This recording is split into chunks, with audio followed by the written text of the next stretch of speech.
আসসালামু আলাইকুম। দিন টিউবে আপনাদের স্বাগতম।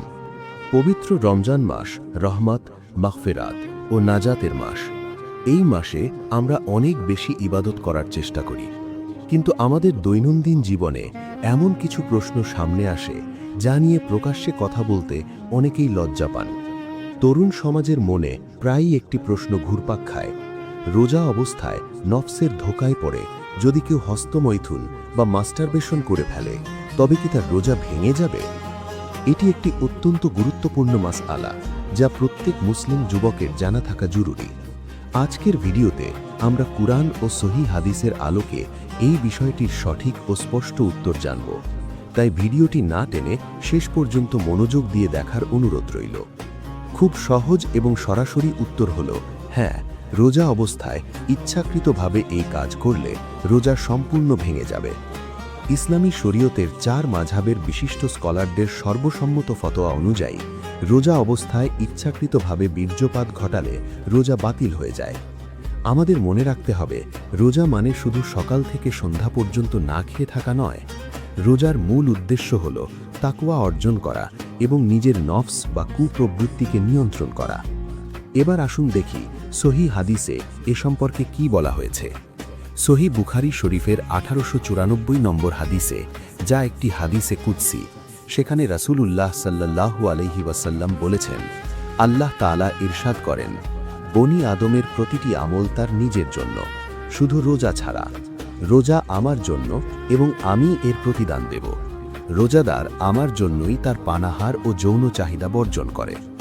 খেয়াল করুন, আল্লাহ তাআলা এখানে স্পষ্টভাবে বলেছেন যৌন চাহিদা বর্জন করার কথা।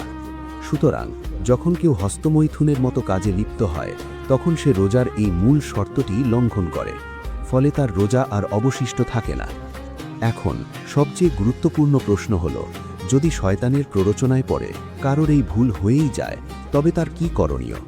প্রথমত, রোজা ভেঙে যাওয়ার পরও তাকে ওই দিনের অবশিষ্ট সময়ে রোজাদারের মতোই পানাহার থেকে বিরত থাকতে হবে।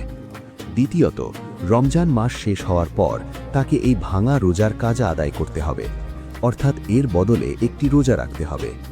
এখানে একটি বিষয় পরিষ্কার হওয়া দরকার, এই ভুলের জন্য কোনো কাফফারা অর্থাৎ একটানা 60টি রোজা রাখাও ওয়াজিব হবে না, কারণ কাফফারা ওয়াজিব হয় শুধুমাত্র স্বামী স্ত্রীর মিলনের মাধ্যমে রোজা ভাঙলে। এই ক্ষেত্রে শুধু একটি রোজা কাজা করাই যথেষ্ট। তবে শুধু রোজা কাজা করলেই দায়িত্ব শেষ হয়ে যাবে না। যেহেতু এই কাজটি শরীয়তে একটি গুনাহের কাজ, তাই রোজার মতো পবিত্র ইবাদত নষ্ট করার জন্য আল্লাহর কাছে লজ্জিত হয়ে আন্তরিকভাবে তওবা করতে হবে। আল্লাহ অত্যন্ত দয়ালু এবং ক্ষমাশীল। কেউ খাঁটি মনে তওবা করলে তিনি অবশ্যই ক্ষমা করেন। আল্লাহ তাআলা আমাদের সবাইকে রমজানের পবিত্রতা রক্ষা করার এবং নফসের সব ধরনের ধোঁকা থেকে বেঁচে থাকার তৌফিক দান করুন। আমিন। ভিডিওটি আপনার জন্য উপকারী মনে হলে অবশ্যই অন্যদের সাথে শেয়ার করবেন, যাতে তারাও সঠিক মাসালাটি জানতে পারে। ইসলামিক এমন আরও গুরুত্বপূর্ণ ভিডিও পেতে দিন টিউব চ্যানেলটি সাবস্ক্রাইব করে আমাদের সাথেই থাকুন। আসসালামু আলাইকুম ওয়া রাহমাতুল্লাহ।